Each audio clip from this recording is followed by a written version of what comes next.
Arestado ang isang suspect sa pang-hold up sa Maynila. Aminado siyang target nila ng kasabwat niya ang mga Indian national na naniningil ng pautang. Balita hatid ni Jomar Presto, exclusive.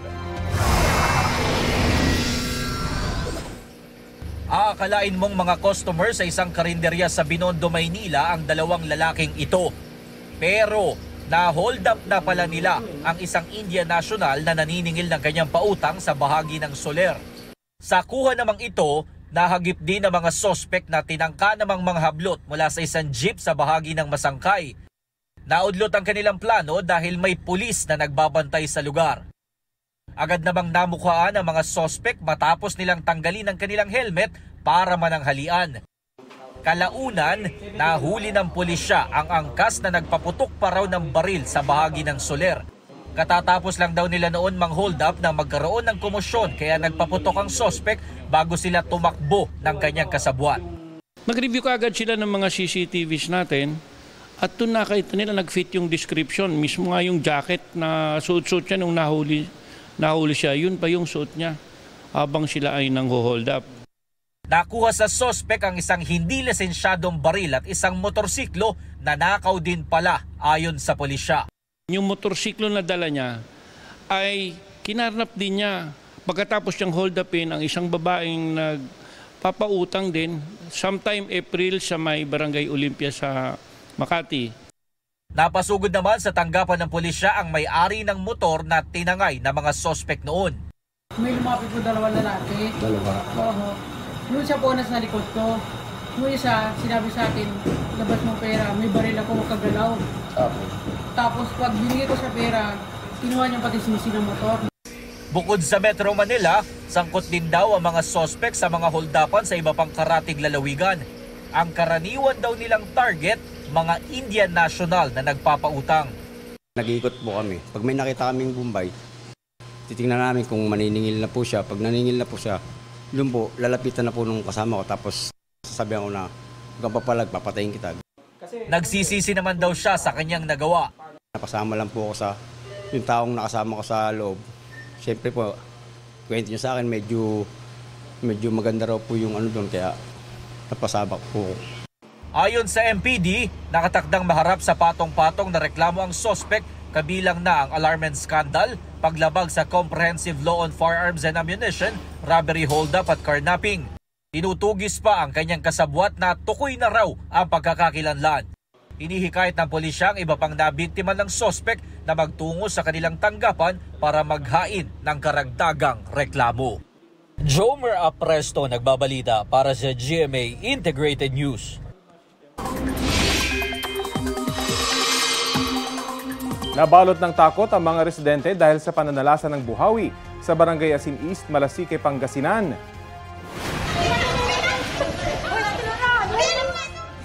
Sa cellphone video, makikitang tulong-tulong ang ilang lalaki na hawakan ng glass door ng isang gusali para hindi mabuksan o matangay ng malakas na hangin. Halos 1 minuto nagtagal ang paghagupit ng buhawi. 6 na bahay ang nasira. Isa sa mga yan natanggalan ng bubong at dingding at nagkalat ang mga gamit. Ang apektadong pamilya nakikitira muna sa ngayon sa kamag-anak. Ilang puno rin ang nabuwal. Ang buhawi ay ilan lang sa mga pilirong dala ng severe thunderstorm. Mainit man muli ang mararanasang panahon sa mga sandaling ito sa malaking bahagi ng bansa kasama ang Pangasinan at ang Metro Manila, posible pa rin ang mga thunderstorm mamayang hapon o gabi. Base po sa rainfall forecast ng Metro Weather, asahan ang heavy to intense rain sa ilang lugar na maaari rin magdulot ng baha o landslide. Kaya maging alerto mga kapuso. Easterlies naman ang mga magbibigay ngayong araw ng mataas na tsansa ng ulan sa Eastern Visayas, Caraga at Davao Region ayon po sa Pag-asa. Wala namang direktang epekto sa lagay ng panahon sa bansa ang bagong bagyo sa Pacific Ocean. Isa itong tropical storm at may international name na Shanshan. Mababa ang tsansa ng nasabing bagyo na pumasok sa PAR. 9 na bahay ang nasunog sa isang barangay sa Quezon City kaninang hating gabi. Balita hatid ni James Agustin. Ang laki no! Ganito kalaki ang apoy na gumising sa mga residente ng Yusafe Road sa Barangay Holy Spirit, Quezon City pasado hating gabi. Mabilis na kumalat ang apoy sa magkakadikit na bahay na gawa sa light materials. Itinaas ng Bureau of Fire Protection ang unang alarma. Nasa 9 na fire truck nila rumisponde, bukod pa sa mga fire volunteer. Tumagal ng halos 30 minuto bago tuluyang naapula ang apoy. Kwento ng residenteng si June, nagulat na lang sila paggising na malaki na ang apoy. Kaunting gamit at damit lang daw ang kanilang naisalba. Nagsigawan sila ng sunog. Pero pagtingin po namin malaki na, kaya wala na kami pagkakataon na inuna na lang po yung mga bata. Kasi may mga bata dyan, may mga nang nailabas po. Laking pasasalamat nila, naligtas silang 7 magkakaanak. Ganun po talaga sir, mahirap pa wala tayong magawa dahil importante hindi po tayo nasugatan. Ang residente namang si Michael nagtamo ng sugat sa kanyang talampakan. Tumalon siya kasama ang kanyang mag-ina mula sa bintana ng nasusunog nilang bahay. Wala silang nailigtas na isang gamit. May sumisigaw po na sunog po. Pagbukas po ng pinto ng asawa ko, nandun na po yung apoy. Tapos sabay, yung anak ko po, hinalbot ko, sabay jilat. Tinalong ko po sa bintana ko. Ayon sa mga taga-barangay, abot sa 9 na bahay ang nasunog. Apektado ang 12 pamilya. Pansamantala silang tumutuloy sa covered court ng barangay, kung saan nagtayo ng modular tents. Iniimbestigahan pa ng BFP ang sanhi ng apoy at kabuang halaga ng pinsala. James Agustin, nagbabalita para sa GMA Integrated News. Nakamonitor ang Quezon City LGU sa 41 close contacts ng lalaking nagpositibo sa Mpox o monkeypox. Ang World Health Organization naman, hindi inirekomenda sa ngayon na magkaroon ng mass vaccination kontra rito. Balita hatid ni Bernadette Reyes. Dalawang establishmento sa Quezon City ang tinututukan ngayon matapos matukoy na pinuntahan ito ng 33 taong gulang na lalaking nahawahan ng Mpox. Matapos lagnatin ang lalaki noong August 8, nagpunta raw ito noong August 11 sa isang spa sa E. Rodriguez Avenue para umano magpamasahe. August 15 naman ang magpatingin siya sa isang dermatology clinic sa lungsod. Sa assessment ng doktor, nakitaan din ng pasyente ng skin lesions sa mukha, braso, likod at iba pang bahagi ng kanyang katawan. Noong linggo, lumabas na positive ang specimen at positive siya for Mpox. Kailangan to na intimate close contact, prolonged intimate close contact para ka mahawa. 41 close contact ang binabantayan. 10 rito, tauhan ng spa. 27 kliyente ng spa. 4 na iba pa ang posibleng nakasalamuha rin niya. 28 sa mga close contact naka-quarantine hanggang September 1 at maituturing na type 1 o mas mataas ang tsansang mahawa. Ipinasara ang spa dahil expired ng mayor's permit at wala ring sanitary permit, environmental clearance at fire inspection certificate. Critical doon yung type 1 na close contact. Ito yung masahista na nag-handle doon sa pasyente and also yung mga clients na na-expose doon sa case natin. Wala sa kanila pa at this time na may exhibiting symptoms. Ayon sa Quezon City Epidemiology and Surveillance Unit, araw-araw minomonitor ang kondisyon ng mga close contacts ng pasyente. Mahalaga raw na ma-detect na maaga ang mga magkakaroon ng sintomas para ma-isolate at maiwasan ang pagkalat ng Mpox. Iniutos na ni Pangulong Bongbong Marcos sa mga ahensya ng gobyerno na ipagpatuloy ang pagbabantay kontra Mpox, partikular sa mga vulnerable o madaling mahawa na sektor. Ayon sa World Health Organization, kabilang sa sintomas ng Mpox ang skin lesions, lagnat, rashes, pananakit ng lalamunan, ulo, likod at kalamnan at pamamaga ng lymph nodes. Nitong Hunyo, 26 na bansa ang nagdeklara ng halos 1,000 bagong kaso ng Mpox, pinakamarami sa Democratic Republic of the Congo sa Africa. Noong nakaraang linggo, nagdeklara ng Global Public Health Emergency ang WHO kasunod ng pag-usbong ng bagong strain ng Mpox na Clade 1b na mas madali raw kumalat sa pamamagitan ng madalas na close contact. Sinabi ng DOH na lumang variant ng virus ang kaso ng Mpox sa Pilipinas ngayon. Hindi kasing nakakaalarma gaya ng Clade 1b. Mpox is not the new COVID. Regardless of whether it's Mpox Clade 1 behind the ongoing outbreak in East Central Africa or Mpox Clade 2 behind the 2022 outbreak that initially impacted Europe and has continued to circulate in Europe since. Hindi rin inirekomenda sa ngayon ng WHO ang mass vaccination laban sa Mpox. Mga at risk lang ang inirekomendang bakunahan gaya ng mga close contact. Wala pang available na vaccine sa atin. No? Kahit ang mga karating bansa natin ay hirapan tayo kumuha ng vaccine. Kung walang bakuna, kailangan ma-detect natin na maaga ang mga cases, no? Para ma-isolate, ma-quarantine ang mga close contact. Bernadette Reyes, nababalita para sa GMA Integrated News.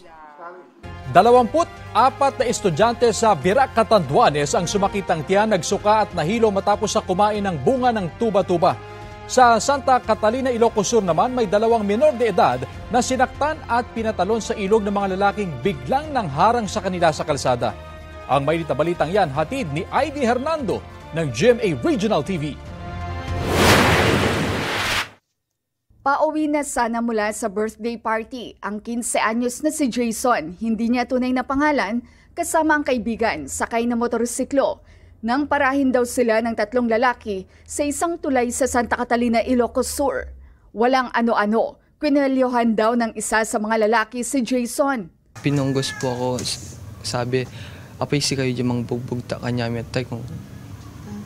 Tapos pinababa kami sa motor. Pinaluhod pa raw sila sa katinadyakan sa ulo. Mabuti na lamang daw at nakasuot sila ng helmet. Pinatalon po kami sa bridge. Sabi, kung hindi kami tatalon, babardin daw po kami. Kabang-kabang po. Dahil yung kalam po namin, mamamatay na kami. Lumangoy papunta sa kabilang bahagi ng ilog si Jason at ang kanyang kaibigan saka humingi ng tulong. Narecover ng pulisya ang motorsiklo sa gilid ng ilog. Inaalam naman ang pagkakakilanlan ng 3 lalaki sa tulong ng mga CCTV sa lugar. Dahil ang sabi ng mga bata, allegedly parang may bubunutin daw na parang allegedly parang baril sa likod pero hindi naman nakita. Pero ang sabi daw, kung gusto nyo, barilin namin kayo, ganun daw. So pwede natin silang kasuhan ng grave threat saka malicious mischief para doon sa pagkasira ng motor nila. Nasa 24 na estudyante sa Virac, Catanduanes ang nakaranas ng pananakit ng tiyan, pagsusuka at pagkahilo. Nakaranas din ng sintomas ang 2 magulang. Kumain sila ng tuba-tuba, galing sila sa eskwelahan, sa school. Tapos, yung isang bata, umuwi na. Nangyari yun. Pagdating doon sa bahay, parang tutumba na siya. Dating po ng anak ko yun. Di man po siya nagsabi na nakakain po siya noon. Ako na lang po nagpahisuka po siya. Na-ospital ang ilan sa mga biktima. Dahil sa insidente, nagsasagawa na ng information campaign ang Virac Rural Health Unit. Ayon sa kanila, gamit bilang herbal medicine ang dahon ng tuba-tuba pero hindi raw kinakain ang bunga nito.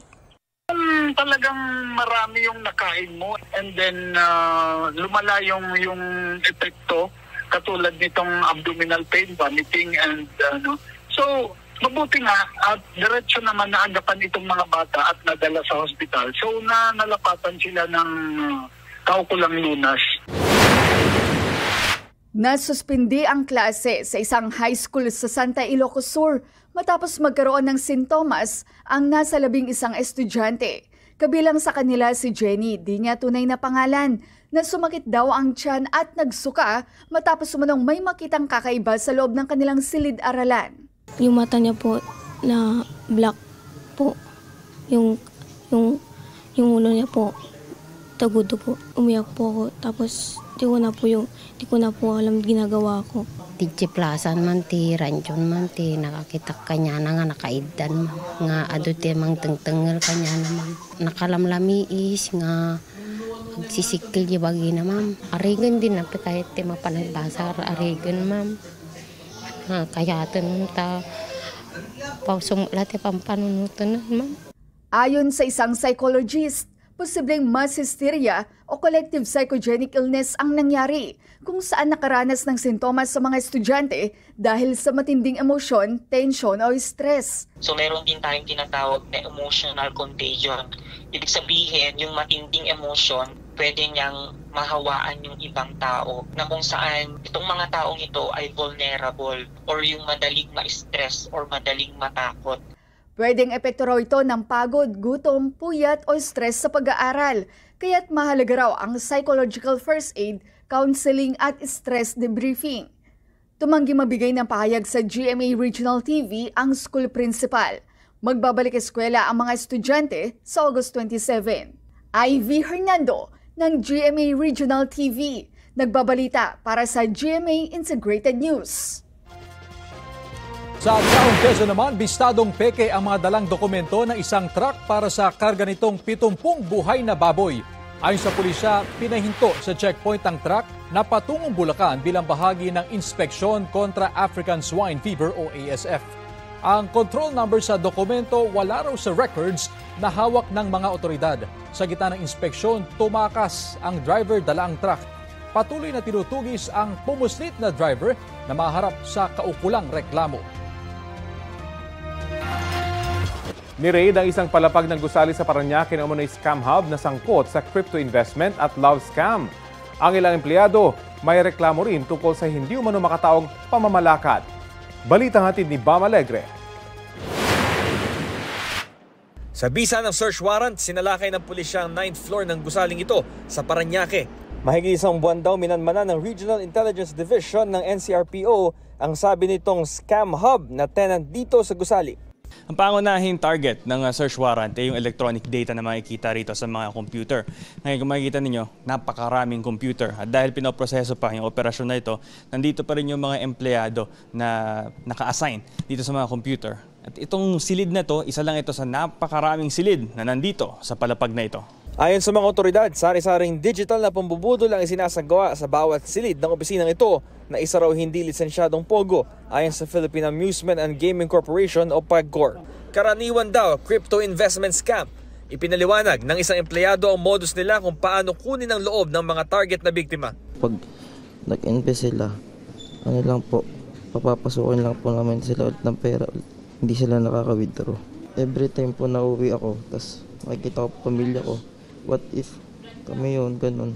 Kailangan lang po talaga dala ng pangangailangan. Meron ding love scam. Sa mga computer screen ng mga empleyado, nakatala ang edad at civil status ng mga biktima sa messaging apps. May script na sinusunod para mapalagay ang loob ng biktima at magbigay ng pera. Ayon sa isa pang empleyado na nakausap ng GMA Integrated News, mga Pilipino at banyaga ang nagpapatakbo ng umano'y scam hub. Pera ang panghikayat ng mga recruiter, pero mismong mga empleyado may reklamo rin laban sa kumpanya. Hindi raw makatao ang pamamalakad ng pamunuan. May nag-i-explain po sa amin na isang recruiter na tas ini-explain po sa amin yun. And then yung nangyayari po, papanguha po kami ng malaking sahod daw. Pero kapag may nagawa po kaming mali o isang pagkakamali lang, ipe-penalty, babawas daw, ikakaltas daw po yung sahod. Parang kinukuha lang po namin yung information, like pangalan, tapos age, ganun lang. Then, after nun, pinapasa po namin sa pinaka-main. Humigit kumulang 400 empleyado ang ipoproseso ng pulisya sa umano'y scam hub na ito. Tumanggi muna magbigay ng panayam ang pulisya dahil patuloy ang operasyon. Tukoy na rin daw ng mga otoridad kung sino ang may-ari ng gusali. Sinisika pa ng GMA Integrated News na makuha ang kanilang panig. Bam Alegre, nagbabalita para sa GMA Integrated News. Natapos sa joint third place si Pinoy pole vaulter E.G. Obiena sa sinilayang kompetisyon sa Switzerland. Sa Luzon leg ng Diamond League, pinakamantas na na-clear ni E.G. ang 5.82 meters. Kasama niya sa third place ang pole vaulters ng Norway at Australia. Panalo naman dyan ang Swedish pole vaulter na si Armand Duplantis matapos i-clear ang 6.15 meters na bagong meet record. Sa kasalukuyan, world number 3 si E.J. sa rankings ng men's pole vault. Ito ang una niyang kompetisyon matapos ang Paris Olympics. Makikipag-ugnayan ng Department of Social Welfare and Development kay Vice President Sara Duterte kaugnay sa binanggit niya na napupolitika umano ang mga humihingi ng tulong na nire-refer ng Office of the Vice President. Kaugnay naman sa 10 milyong pisong budget para sa pamamahagi ng libro ng Vice Presidente. Iminumungkahi ng ni Senadora Risa Ontiveros na ilipat ang pondo sa ibang proyekto. Balitang hatid ni Mav Gonzalez. Natanggap na ni Senador Risa Hontiveros ang librong Isang Kaibigan na isinulat ni Vice President Sara Duterte at gagastusan ng gobyerno ng 10 milyong piso para ipamahagi sa mga batang estudyante. Alaskan ko pa lang Colorful yung illustrations. Tapos, mamaya basahin ko verbatim yung text. Ipinadala ito ng bise, gaya ng pangako, matapos niyang hindi idetalye ang kwento ng isinulat niyang libro, sabay-sabing pinupolitika ang budget hearing. Madam Chair, the explanation is in the title, Isang Kaibigan. It's about friendship. Kung sana ganun yung naging sagot sa simula pa, di ba? Napakasimple. Simpleng tanong, dapat simpleng sagot. November 2023 nang ilunsad ni VP Sara ang librong ito na kanyang iniakda. Merong isang ibon at marami siyang kaibigan. Merong nangyaring unos sa buhay niya at nawala lahat ng mga kaibigan niya. Akala niya nawala lahat, pero merong isa na bumalik at tumulong sa kanya. At yun yung lesson doon sa libro, yung friendship and kindness. Sa huling pahina ng libro, nakalagay hindi lang pangalan kundi pati ang larawan ni VP Sara at nakasulat na isa siyang tunay na kaibigan. Pero sabi ni Hontiveros, ang issue ay hindi tamang gastusan ng 10 milyong piso ng gobyerno ang pamamahagi ng libro. Improper request yan. Dahil kung meron kang sinulat na libro, hindi dapat gamitan ng government funds at taxpayers' money para ipamudmod. Textbook ba yan?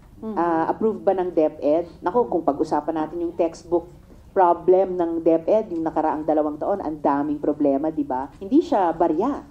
At 10 million na galing sa buwis ng mamamayan. So, pera pa rin na hawak ng gobyerno na dapat tanungin ng Kongreso. Kaya imbis na gamitin sa pamumudmod ng libro, ipalilipat ni Hontiveros ang pondo sa ibang programa.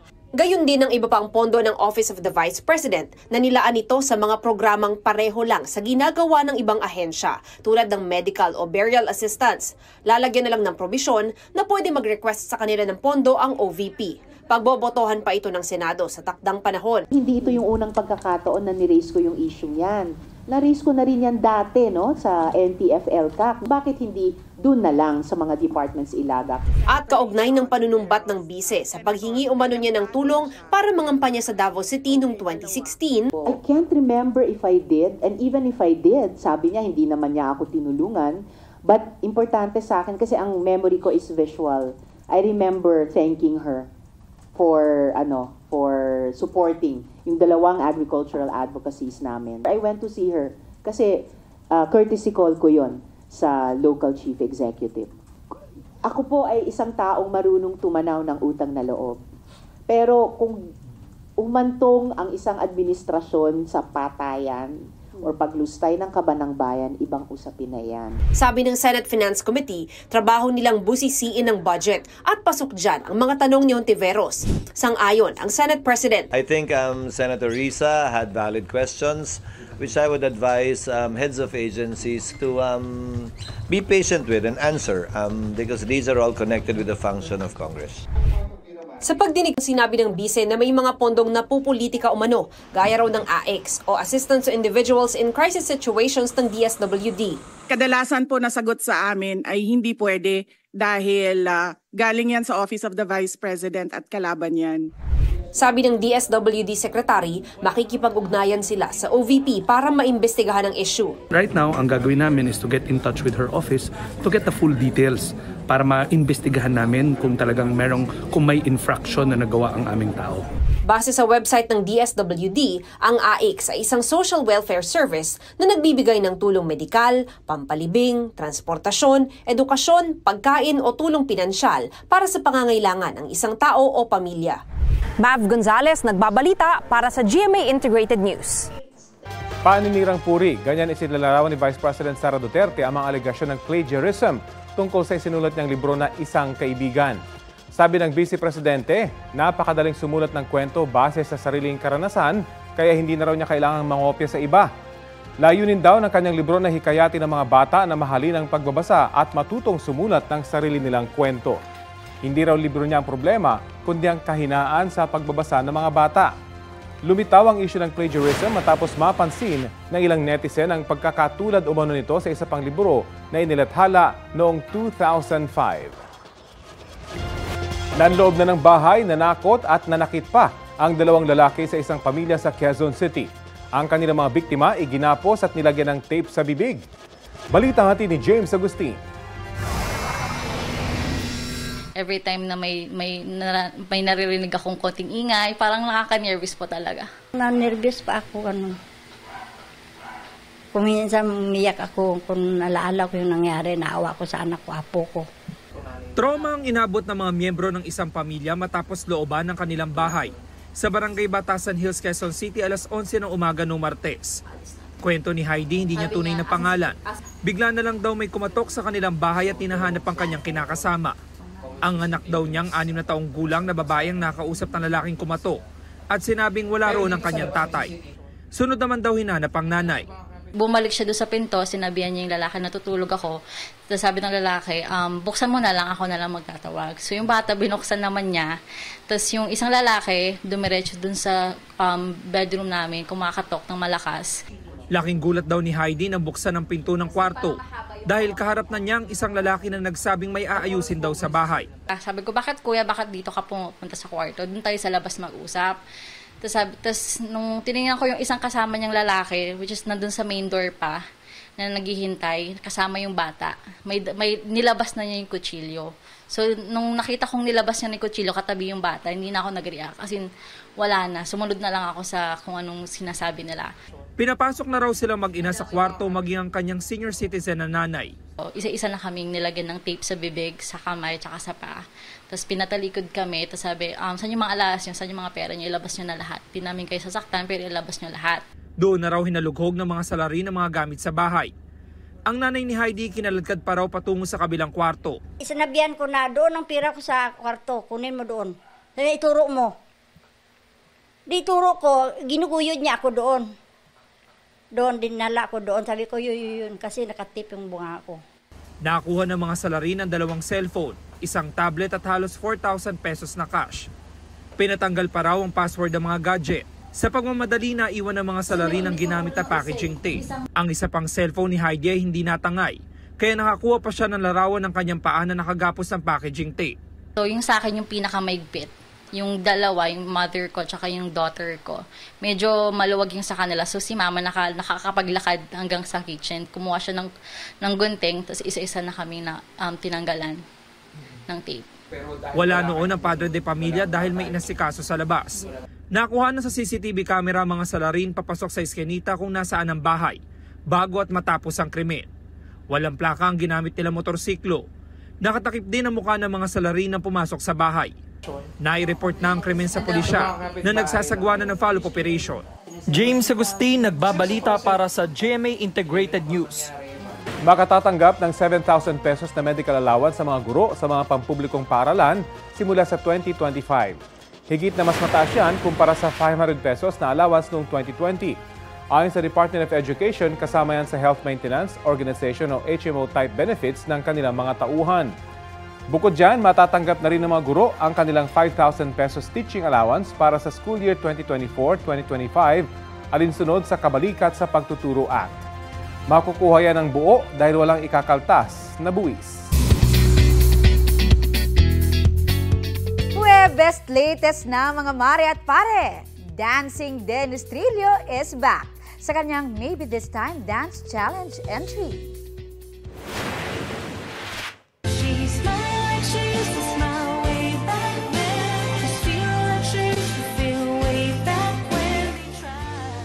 All out at todo bigay ang paghataw ni Dennis. Fanboying yan sa kanyang wifey na si Jeneline Mercado. Hindi lang kasi cover ng kanta ni Jen ang ginamit niyang tugtog. Featured din sa video ang aktres habang natutulog. Biro tuloy ni Jeneline sa comment, humanda si Dennis pag-uwi niya. Kung natuwa ang netizen sa pag-indak ni Dennis, marami naman ang nasindak sa first appearance ng character niya sa Pulang Araw. Ipinakilala na kagabi si Colonel Yuta Saito, ang mabagsik na Japanese military official. Chika ni Dennis sa inyong kumare, dream kontrabida role niya yan. Kaya kahit challenging ang pananalita bilang Hapon, extra effort siya para maging convincing ang pagganap. Update po tayo sa pagbabantay at contract tracing na ginagawa ng Quezon City LGU kaugnay sa Mpox patient na nalamang pumunta sa 2 establishmento sa lungsod. Kausapin natin si Quezon City Epidemiology and Surveillance Division Chief, Dr. Rolando Cruz. Magandang umaga at welcome po sa Balitang Hali. Sir, magandang umaga at sa mga nanonood po sa atin. Opo, ano po yung latest dito sa contact tracing na ginagawa nyo sa mga nakasalamuhan ng lalaking nagpositibo sa Mpox?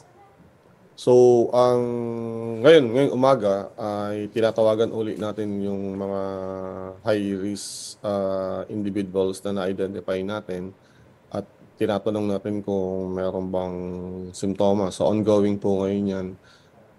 So far, yung masahista, tsaka yung some of the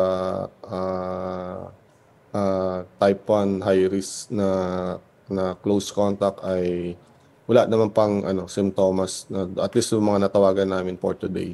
So, 2 beses po kasi yan tinatawagan, sa umaga, tsaka isa sa hapon natin tinatawagan.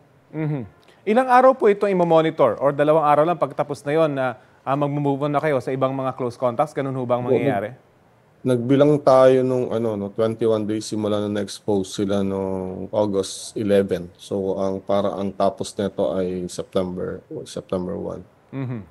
So posible pa po bang madagdagan yung 41 close contact na binabantayan po ninyo?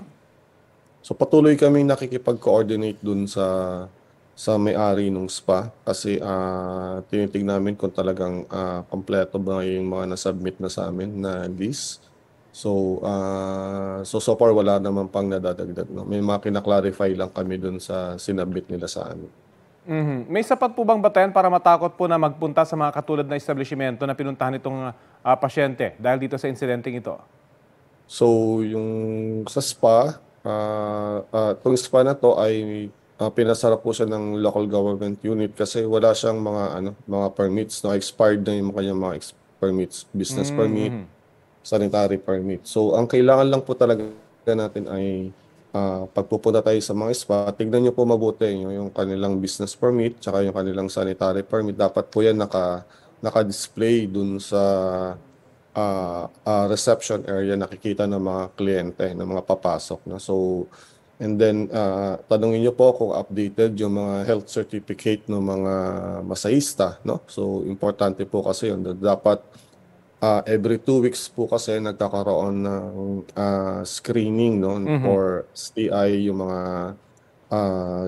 ganitong klaseng trabaho, no? Okay. Part po yun ng monitoring ng Quezon City Health Department and other health department ng local government para sa mga ganitong klaseng mga trabaho. Sige po, patuloy po naming antabayanan itong ginagawa niyong contact tracing. Maraming salamat po sa oras na binahagi niyo po sa Balitang Hali.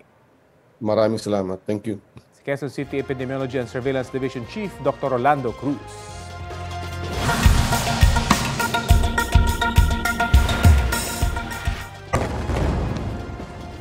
Nahuli kamang pagtama ng airstrike sa isang villa sa Gaza City. Agad na binalot ng usok ang paligid.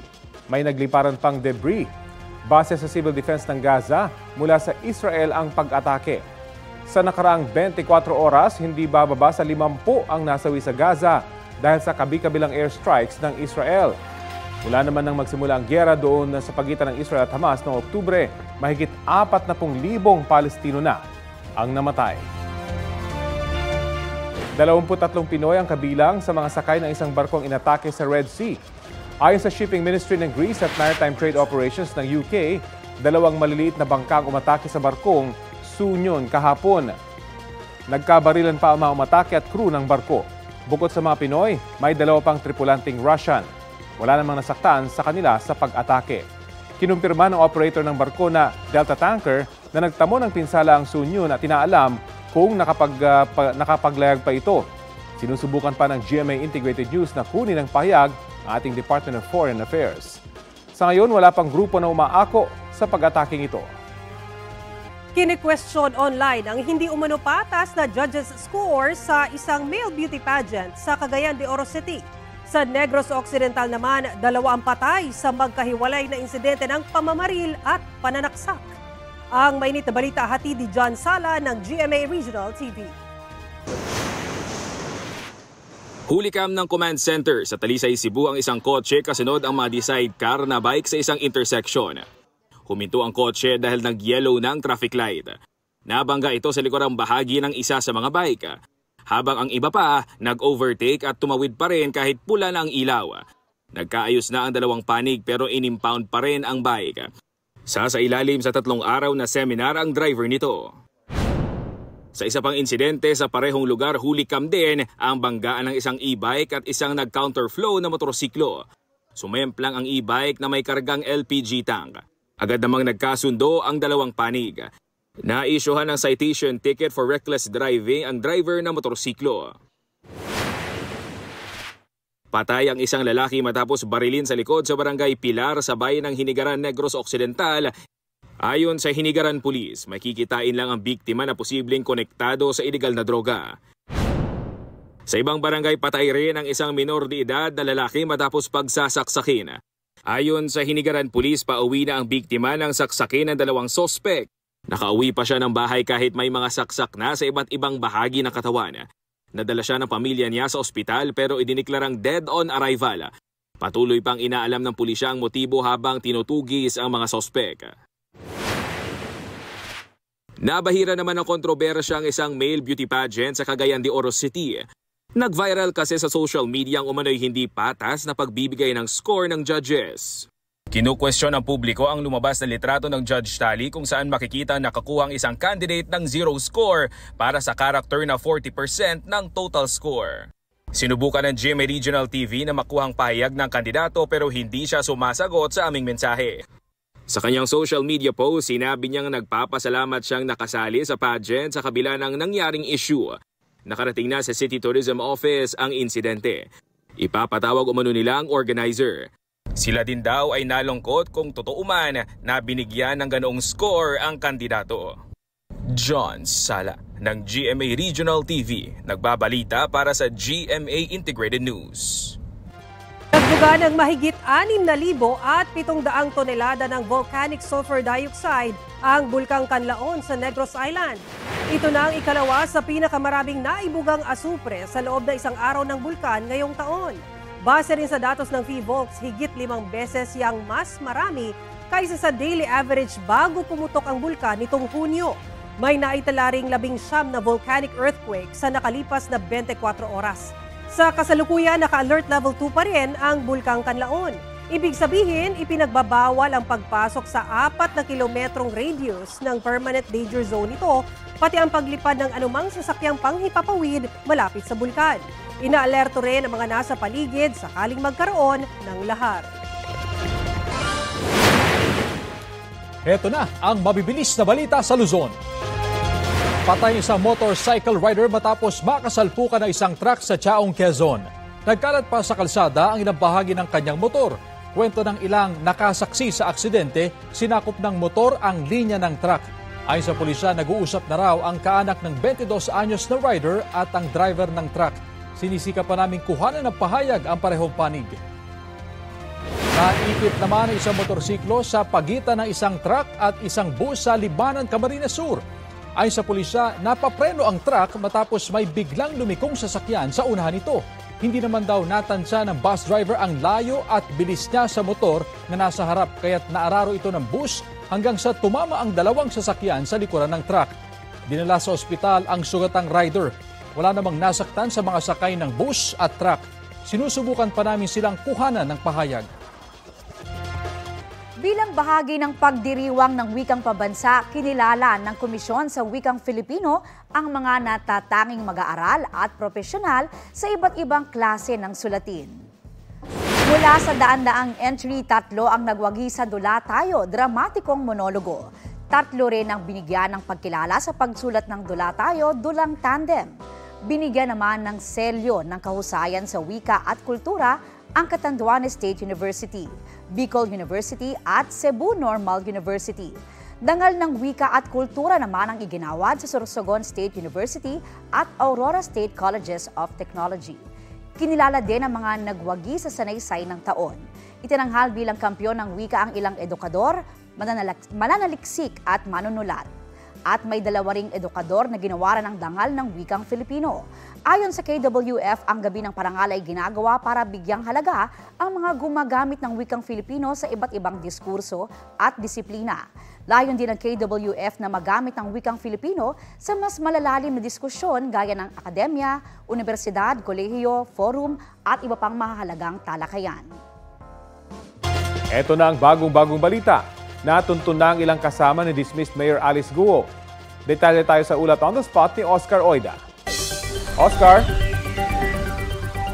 Yes, Rafi, kapapasok lang namang na impormasyon. Sinabi ni DILG Secretary Bernardo Abalos sa mga miyembro ng media na hawak na ng Indonesian Immigration Office ang dalawa sa umunoy kasamahan ni Alice Guo. Bagamat di na niya dinetalye kung sino-sino mga ito at kung ano ang dahilan, ayon sa kanya ay natanggap niya ang impormasyon mula sa PNP. Narito ngayon sa Pasay, sa PICC, si Abalos para pangunahan ang pagbubukas ng Local Governance Summit. Katuwang ng DILG sa proyektong ito ang Union of Local Authorities of the Philippines. Layo ng summit na ito na pagtingin ang ugnayan ng kooperasyon sa pagitan ng mga local at national government officials. Aabot sa higit 3,000 local executives ang lalahok sa nasabing pagtitipon na tatagal ng 2 araw. Rafi? Maraming salamat, Oscar Oida. Nagsalita na ang amain o stepfather ng 15 anyos na babaeng natagpuang patay sa isang tubuhan sa La Carlota, Negros Occidental. Ayon sa kanya, hindi siya ang pumatay sa stepdaughter niyang si Pearl Joy. Gusto niyang malinis ang kanyang pangalan at humihingi ng proteksyon dahil sa mga natatanggap na banta sa kanyang buhay. Sinabi niya yan matapos siyang ituring ng NBI Bacolod na isa sa mga person of interest sa krimen. Nasa kustodiya siya ng mga otoridad habang gumugulong ang investigasyon. Samantala, nagsasagawa ng backtracking ang La Carlota Police sa ilang individual at CCTV footages na posibleng makatulong sa kaso. May mga tinututukan na ring individual sa investigasyon ang Negros Occidental Police Provincial Office. Handa namang magbigay ng 50,000 pisong pabuya ang alkalde ng Bacolod City sa makapagbibigay impormasyon sa mga sangkot sa krimen. Ito na ang mabibilis na balita. Patay ang isang graduating college student matapos maaksidente sa kanyang motorsiklo sa Marilaki Highway sa Tanay, Rizal. Base sa investigasyon, mga kapwa rider ang nakakita sa nakahandusay na 24 anyos na lalaki sa pasigzag na bahagi ng kalsada. Wala raw siyang suot na helmet. Ayon sa pulisya, dumarami ang naaaksidente sa binansagang Devil's Corner ng nasabing highway. Sa mga nahuling kasama ni dismissed Mayor Alice Guo, kuha pa tayo ng ibang detalye kay John Consulta. John? Yes, Rafi, sa ating nakuha ng impormasyon mula sa ating source na nasa Batam, Indonesia, ay hawak na ng mga otoridad. Itong si Cassandra Leong at itong si Lago. At sinasabi nga na ito ay sa tulungan ng mga otoridad ng Indonesia kung saan nagtangka na raw na palabas na sana ng Indonesia itong dalawa, no, si Cassandra at si Sheila, nang sila ay maharangan ng mga tauhan ng Indonesian authorities. At nang nangyari nga itong Rafi, ay agad ipinagbigay alam sa ating mga otoridad, partikular sa ating Bureau of Immigration, na mabilis na kumilos para talagang makita ang sitwasyon at doon na nga nagkaroon ng pagkakataon na mairelay ito sa ating mga otoridad. Sa ngayon, Rafi, ay naasahan na posible nang dalhin sa Pilipinas pabalik itong si Cassandra at si Sheila para nga magkaroon ng proseso. Pero ayon sa kanila, ayon sa ating source, ay tuloy-tuloy pa rin ang manhunt na gagawin paghahanap dito nga kay dating Mayor Alice Guo na sa pinakahuling impormasyon ay naroon pa rin sa Batam, Indonesia. Rafi. Maraming salamat, John Consulta. Agaw pansin online ang paandar ng bagong kasal na couple from Laguna. Literal na it's giving kasi ang pag-giveaway nila sa mga bisita. Here comes the gulay at prutas. Hatid ni Yana at Nino Basco sa kanilang reception sa Antipolo, Rizal. Ready or bayong para sa libreng gulay shopping. Masustansyang souvenir na sari-sari gaya ng rambutan, buko, pipino at upo. Meron ding sili, okra, talong at marami pang iba. Karamihan sa mga yan ay galing mismo sa labor of love at tanim ni Mr. Basco. Gusto raw kasi ng mag-asawa na useful ang pauwi nilang regalo. Wow! Wow, magandang idea nga yun. Ano? Pagdating sa bahay, magluluto na sila ng dinengdeng. Oo. Ito po ang Balitang Hali. Bahagi kami ng mas malaking misyon. Ako po si Rafi Tima. Kasama nyo rin po ako, Aubrey Carampel. Para sa mas malawak na paglilingkod sa bayan, mula sa GMA Integrated News, ang News Authority ng Pilipino.